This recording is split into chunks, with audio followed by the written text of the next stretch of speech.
এখন রাত বাজে 1টা+, আনুমানিক 1:30টার মতো বাজে। তো যখন আমি মাছ দেখছি তখন আমার মাথা ঠিক নাই। বন্ধু বান্ধব ভাই বেড়াদার নিয়ে চলে আসলাম মাছ ধরার জন্য। অবশেষে খেওটা দিয়ে দিলাম। খেওটা আলহামদুলিল্লাহ অনেক গোল আকারে পড়ছে। তো প্রচুর পরিমাণ মাছ আটকা পড়ছে এই জালে। আপনারা দেখতে থাকেন যে কি পরিমাণ মাছ উঠছে।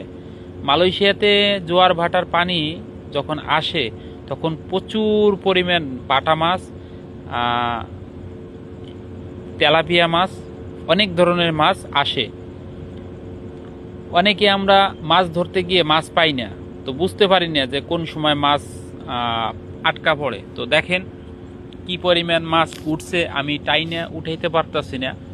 জালের যে ঘাইল আছে ওই ঘাইলের ভিতরে সম্পূর্ণ মাছে ভরে গেছে। তো ঘাইলে জায়গা নাই যে মাছগুলো ভিতরে ঢুকবে। তো দেখেন এখানে 10 কেজি+ মাছ উঠছে আনুমানিক, মানে 10 কেজি+ আছে। তো এইখানে সম্পূর্ণ বাটা মাছ, এগুলো সাগরের অর্গানিক ফ্রেশ মাছ। এখানে এই মাছে কোনো ভেজাল নাই। তো অনেকে আবার বলতে পারেন যে এগুলা চাষের মাছ, কিন্তু না, এগুলা চাষের মাছ না, এগুলো সম্পূর্ণ সাগরের বাটা মাছ। তো আপনারা দেখতে থাকেন যে কি পরিমাণ মাছ এখানে উঠছে। দেখেন জালের যে ঘাইল আছে, ঘাইলের ভিতরে সম্পূর্ণ ঘাইলটা মাছে ভরে গেছে।